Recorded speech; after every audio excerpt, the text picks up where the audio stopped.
कभी एक विचार करिएगा कि नरसिंह अवतार बैसाख के महीने में हुआ, कुर्मा अवतार बैसाख के महीने में हुआ, हयग्रीव अवतार बैसाख के महीने में हुआ, परशुराम अवतार बैसाख के महीने में हुआ, माता जानकी का अवतार बैसाख के महीने में हुआ। आखिर बैसाख के महीने में, माधव महीने में इतनी महत्वता क्यों?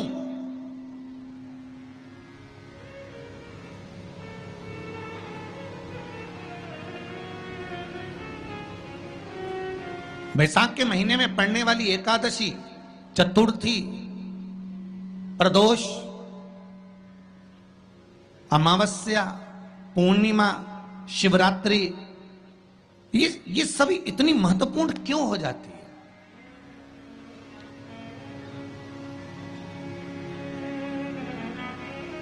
इसकी महत्वता इतनी प्रबल क्यों हो जाती है? किस लिए? क्योंकि बैसाख का जो महीना पड़ता है, सूर्य की संपूर्ण तपन, सूर्य देव अपने पूर्ण तेज के साथ में, पूर्ण तेज के साथ में मृत्यु लोक के निवासियों पर, चाहे जलचर हो, थलचर हो, वायुचर हो, चाहे जो जीव हैं, उस पर जब किरण फेंकते हैं तो संसार का जो मनुष्य है उस पर जब ताप पड़ता है तो ताप पड़ने के कारण उसके मुख से भगवान का नाम निकल ही जाता है, स्मरण नाम निकल ही जाता है। जब उसके मुख से भगवान का नाम निकलता है तो वो भगवान की शरणागति खुद ग्रहण कर लेता है स्वयं।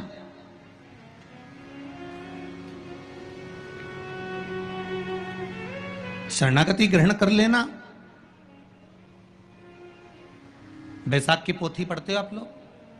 आप में से अगर कोई पढ़ता हो बैसाख महीने की पोथी, तो उसमें एक वर्णन आता है,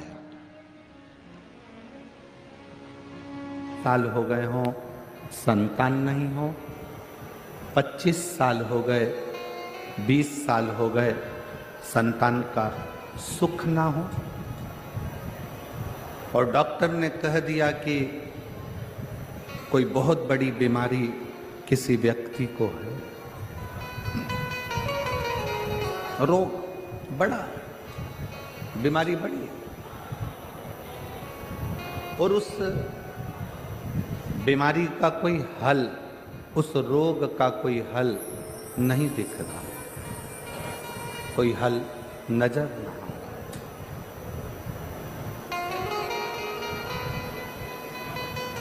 कोई हल दिख ना रहा।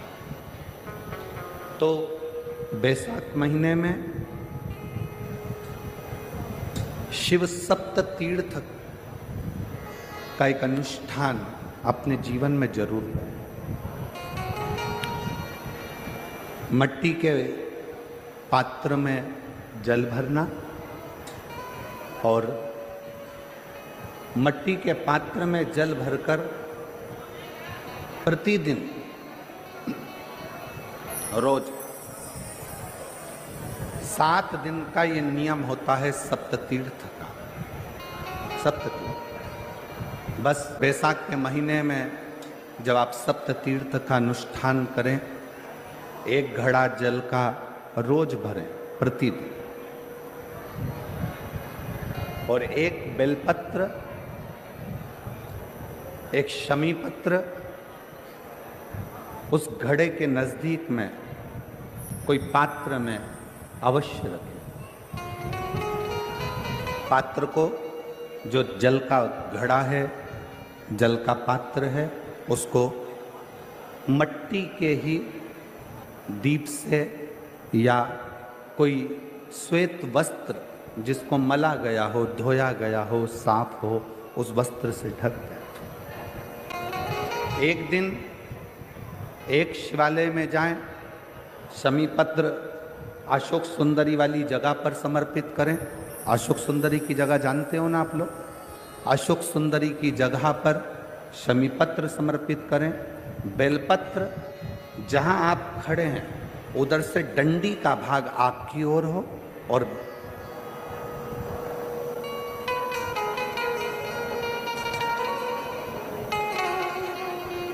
जहां आप खड़े हैं वहां डंडी का भाग आपकी ओर हो और बेलपत्र शिव जी को समर्पित करा जाए। फिर जो मिट्टी के पात्र में जल है वो भगवान शंकर को अपनी कामना कर कर शिव जी को समर्पित कर दो। संतान के लिए कर रहे हो तो वहीं से जल को एक कटोरी में, एक पात्र में झेल लीजिए। उस जल का आधा भाग नंदी के पास बैठकर आप ग्रहण कर लो, आधा भाग अपने पति को देना प्रारंभ कर दो। कोई रोग के लिए कर रहे हो, किसी बीमारी के लिए कर रहे हो तो वो जल आप अपने घर की देहली में प्रवेश करने के पहले अपने मुख में उसको ग्रहण कर लो। एक दिन में एक शिवालय, दूसरे दिन दूसरा शिवालय, तीसरे दिन तीसरा शिवालय। अगर अपने नगर में, अपने गांव में, अपने क्षेत्र में 7 शंकर के मंदिर नहीं हो, यदि अपने गांव में, अपने नगर में, अपने क्षेत्र में 7 शंकर के शिवालय नहीं हो तो मिट्टी का शिवलिंग बनाकर उस पे चढ़ा, पर रोज एक शिवालय अलग होना चाहिए प्रतिदिन। प्रदोष के दिन जब आप इस सप्त तीर्थ का विराम करेंगे उस समय पर जल, जब प्रदोष काल आए, प्रदोष काल का जब समय हो जल चढ़ाओ सुबेरे, पर प्रदोष काल का जब समय हो उस जल का पान उस प्रदोष काल में कर लेना। प्रदोष को जो प्रदोष काल में उस जल को शंकर का पंचाक्षर मंत्र नमः शिवाय, षडाक्षर मंत्र ओम नमः शिवाय या श्री शिवाय नमस्तुभ्यम बोलकर प्रदोष काल में उस जल का पान करें। बाबा को प्रार्थना करें, शिव से विनय करें। ये नियम केवल बैसाख के महीने में होता है, इसको बाकी के महीने में नहीं किया जाता है। इसको बाकी के महीने में नहीं करते, केवल बैसाख। तो बैसाख महीने में शिव सप्त तीर्थ का एक अनुष्ठान अपने जीवन में जरूर करें। मिट्टी के पात्र में जल भरना और मिट्टी के पात्र में जल भरकर प्रतिदिन रोज 7 दिन का ये नियम होता है सप्ततीर्थ का। सप्ततीर्थ बस विराम जो है उसका प्रदोष के दिन होना चाहिए। और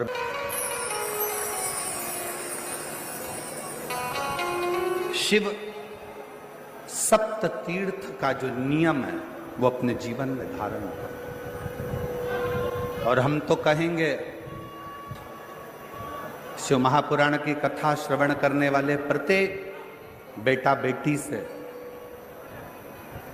शिव महापुराण की कथा सुनने वाले प्रत्येक शिव भक्त से हम तो कहेंगे कि शरीर में कोई रोग नहीं भी है, संतान की प्राप्ति नहीं भी चाहिए, उच्च शिक्षा के लिए आप कर रहे हैं, अपने जीवन की खुशहाली के लिए कर रहे हैं, तो शिव का सप्त तीर्थ अनुष्ठान अवश्य करें, अवश्य करें और अपने जीवन को सार्थक धन्य। शिव को प्रकट करने के लिए या भगवान शंकर का वर प्राप्त करने के लिए या भगवान शंकर को प्राप्त करने के लिए, उनका आशीर्वाद लेने के लिए बहुत सारा आडंबर दिखावा शंकर को प्रिय नहीं। बेलपत्र का मात्र एक पत्ता अगर भगवान शंकर का पंचाक्षर मंत्र नमः शिवाय, षडाक्षर मंत्र ओम नमः शिवाय, श्री शिवाय नमस्तुभ्यम कहकर मात्र एक पत्ता आप अगर शंकर के शिवलिंग को चढ़ाते हो तो वो 1.25 करोड़ पत्र के बराबर अपने आप हो जाता है। अपने शिवलिंग के बराबर 1.25 करोड़ शिव बेलपत्र के बराबर एक पत्र हो जाता, एक पत्र।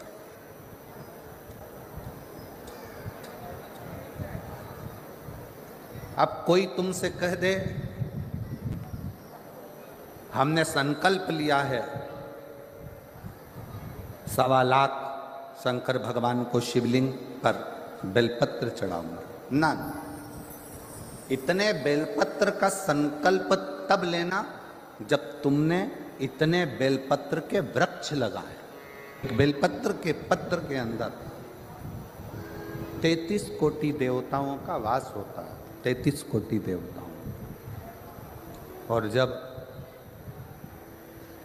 आप और हम भगवान शंकर को एक बेलपत्र समर्पित करते हैं,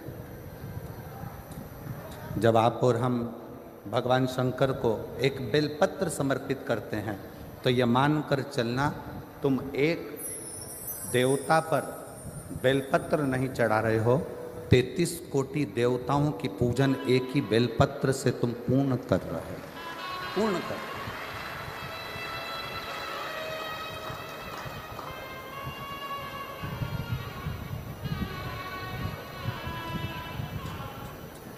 सारे देवताओं की पूजन, सारे देवताओं की आराधना, सारे देवताओं की अर्चना तुम एक बेलपत्र से पूर्ण कर ले, एक बेलपत्र। आप स्वयं भाग्यशाली हैं, आप स्वयं किस्मत वाले हैं।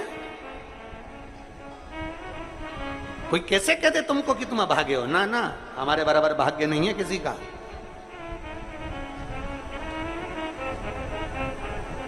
तुम्हारी ग्रह खराब हैं, तुम्हारे ग्रह खराब हैं। संभेश्वर महादेव का नाम 7 कनेर के पुष्प, कितने? 7 कनेर मालूम है? ये रोड पर जो जाते हो डिवाइडर में पीला पीला फूल लंबा, जो कि पशु पक्षी कोई नहीं खाता, जहरीला फूल माना जाता है, कनेर के 7 फूल, एक बेलपत्र। जिस समय पर कनेर का फूल बेलपत्र के साथ चढ़ाया जाएगा तो 7 कनेर के पुष्प सीधी बेलपत्र पर आपको रखना, 2-3 प्रदोष कर कर देखना।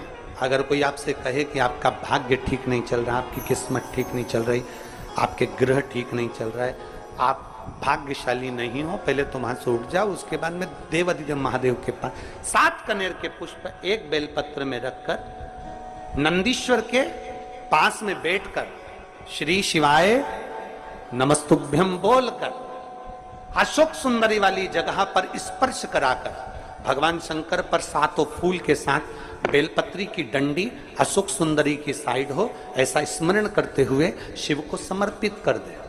वही बेलपत्री 5 बार नमः शिवाय या पंचाक्षर मंत्र, षडाक्षर मंत्र या श्री शिवाय नमस्तुभ्यम बोलकर वही बेलपत्री 3 प्रदोष, 4 प्रदोष, 5 प्रदोष, 2 प्रदोष, जितने प्रदोष आप चढ़ा रहे हैं प्रदोष काल में, वो बेलपत्री लाकर अपने कक्ष में अपने पूजन वाले स्थान पर रखते जाओ। एक बेलपत्री एक प्रदोष पर लाओगे, अगला प्रदोष आएगा, कितना अंतर पड़ता है आपके भाग्य बदलने में, आपको खुद मालूम पड़ जाएगा कि आपकी किस्मत कैसे बदल रही। मेहनत आपको करना है, परिश्रम आपको करना है, लगन आपको लगाना है, और बेलपत्री और कनेर का पुष्प शिव को चढ़ाना। चालू करो प्रदोष प्रदोष चढ़ाना, चढ़ाओ शिव शंकर का भजन। यहां नहीं चढ़ा सकते, अपने घर पर चढ़ाओ, अपने शिवालय में चढ़ाओ, अपने देवालय में चढ़ाओ, अपने नजदीक में जो शंकर मंदिर वहां चढ़ाओ, आराधना शिव की। कोई कह दे तुमसे कि ये ठीक नहीं, प्रथम आप ये जो कनेर के फूल चढ़ाओगे ना, इसमें श्रंभेश्वर महादेव का भाव होना चाहिए। श्रंभेश्वर महादेव, फिर से एक बार बोलो, कौन से महादेव? श्रंभेश्वर। और फिर एक निवेदन, मान लो कि डॉक्टर कह दे कि बच्चे की धड़कन नहीं आ रही है, श्वास नहीं आ रही है, या शरीर पूरा नहीं है गर्भस्थ बच्चे का, तो उस समय पर भी 7 पुष्प कोई से भी, 7 बेलपत्र, अशोक सुंदरी वाली जगह पर एक एक कर बेलपत्र, एक बेलपत्र एक पुष्प अशोक सुंदरी वाली, एक बेलपत्र एक पुष्प अशोक सुंदरी वाली जगह पर चढ़ा दीजिए और एक बेलपत्र उसमें से एक पुष्प लेकर अपने घर जाइए और 15 दिन के बाद वापिस उस बच्चे की सोनोग्राफी जांच डॉक्टर के कहने से कराइए। बाबा उस बच्चे की धड़कन, श्वास और शरीर पूरा देगा। श्रंभेश्वर महादेव में, श्रंभेश्वर महादेव का जब नाम लिया जाता है तो 33 कोटि देवी देवताओं का एक साथ नाम उच्चारण हो जाता है। 33 कोटि देवताओं, श्रंभेश्वर। बोल श्रंभेश्वर महादेव की जय। श्रंभेश्वर भगवान का स्मरण किया है। प्रदोष के दिन यदि पीला जो कनेर का जो फूल होता है, पीला भी होता है और एक श्वेत भी होता है, 2 कनेर होते हैं। दोनों में से कोई भी कनेर आज भी अगर प्रदोष के दिन बाबा की कहीं कावड़ लेकर जा रहे हो या बाबा को कावड़ चढ़ा रहे हो या 2 लोटा जल अपने नजदीक में चला रहे हो तो कनेर का पुष्प आज भी चढ़ाया जाता है शिव जी को। क्यों चढ़ाते हैं? उसका कारण ये होता है कि हमारे पूर्व का जो जन्म है उसमें हमसे बहुत गलतियां हुई होगी। बाबा, हो सकता है उसके कारण बस हमको आज दुख देखना पड़ रहा है, आज तकलीफ भोगना पड़ रही है, आज बीमारी, आज रोग हो जाता है।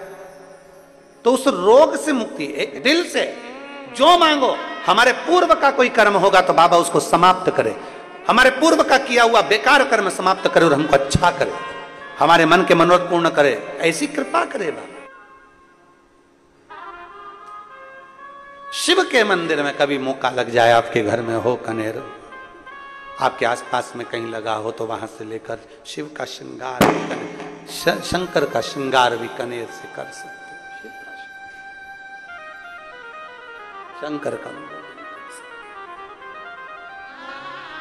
बच्चा हो, बूढ़ा हो, जवान हो, वृद्ध हो, बीमार हो, दुखी हो, तकलीफ हो, कष्ट हो, सुखी हो, कैसा भी हो, अगर कोई सावन के महीने में पार्थिव लिंग का निर्माण कर लेता है या सावन से हटकर भी पार्थिव लिंग का निर्माण कर लेता है, उसको बार बार जन्म नहीं लेना पड़ता। मृत्यु में बार बार जन्म, बार बार मृत्यु से छूट जाता।